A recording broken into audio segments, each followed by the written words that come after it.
Then there is a bone in between. Now this is the bone, pin bone. As you can see, this pin bone should be able to... Welcome to Poultry Farm Guide. My name is Ezra Samuel. So on today's video, we're talking about how to select or tell a good layer from a bad layer, benefit or reasons why you should sort your bed or cure your bed. So stay tuned, I'll be right back.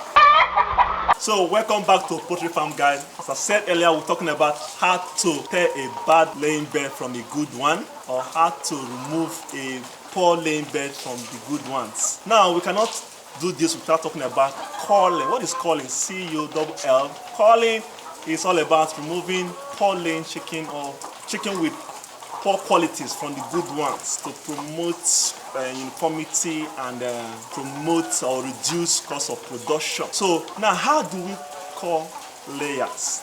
It is different from culling of broilers. Okay, so culling should begin at the start of production to the end of production. That is, it should be a continuous process or operation throughout the circle of what? Production. So you should start from day one, start sorting out beds that have poor legs, poor feather, poor level development, and so on.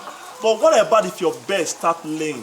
How do you identify a bed that have stopped laying from the ones that are still laying? It becomes a problem to some farmers, and then if they don't know how to cure their beds, they will run into loss because most of the bed will not be laying. Imagine having 800 beds and just 500 is laying, and you are feeding 400 bags a day. The money you get from the sales of eggs is not enough to buy the feeds.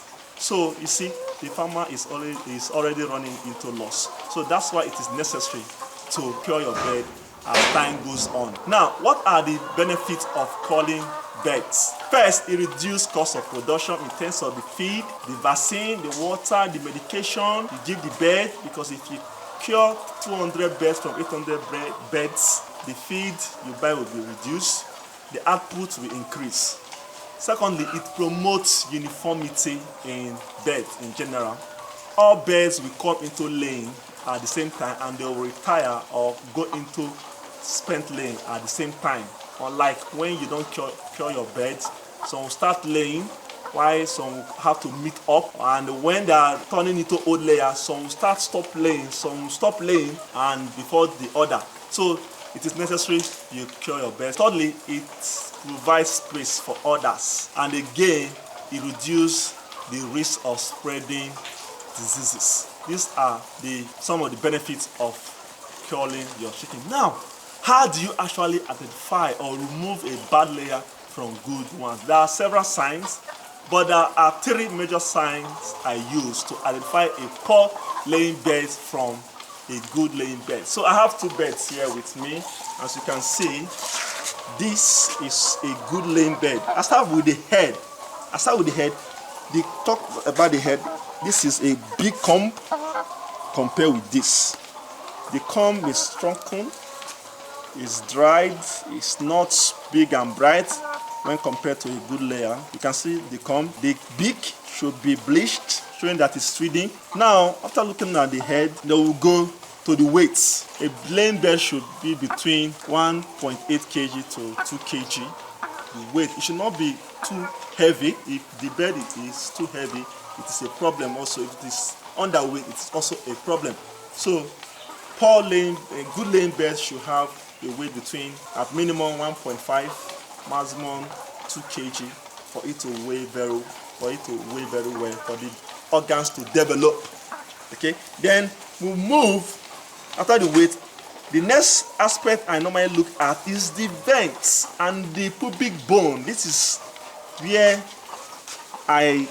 no matter how difficult to identify the beds. Now, if you look at this good laying, let us identify the pin bone. Come closer. It is the hair lid. So look at the vents. Yes, it is moist, bright. It is moist and wide. It's breathing. You can see. Then there is a bone in between. Now this is the bone, pin bone. As you can see, this pin bone should be able to contain my two fingers. Let's see.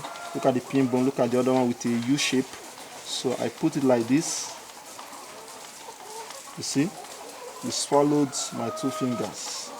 Look at the pin bone, look at the other one here. As you can see, look at the pin bone, look at the other one. So it swallows my 2 fingers. This is how you know a bird that is laying, actively laying. Then let's look at this poor laying chicken. Okay.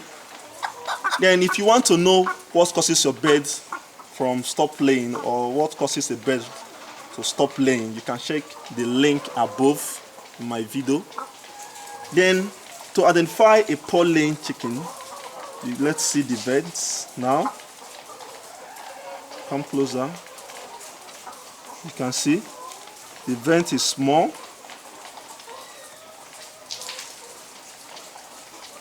Hard to identify. Okay, look at the vents, very small, as you can see. Then the 2 pin bones, look at one here and look at the other one, is not wide apart. It can only contain one of my fingers, as you can see. See, you see it can only contain one of my fingers, unlike the good laying bird that can contain 2. This shows that this bird is not laying, but I'm going to give the bird some time. I normally isolate the birds that are not laying. I give them some time to know if they will recover, if they are sick, before I sell them out or cook them if I wish to. So note, you do not cure your bird if they are suffering from minor diseases. You do not cure your bird if they are suffering from minor diseases, to avoid curing better or good laying birds. Okay.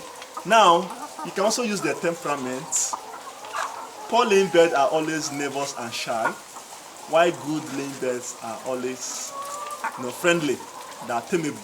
So if you find this video helpful, please subscribe to my channel, like the video and share. See you on my next video. Always make your birds happy, because a happy bird make a happy farmer. Sam is out. Bye bye.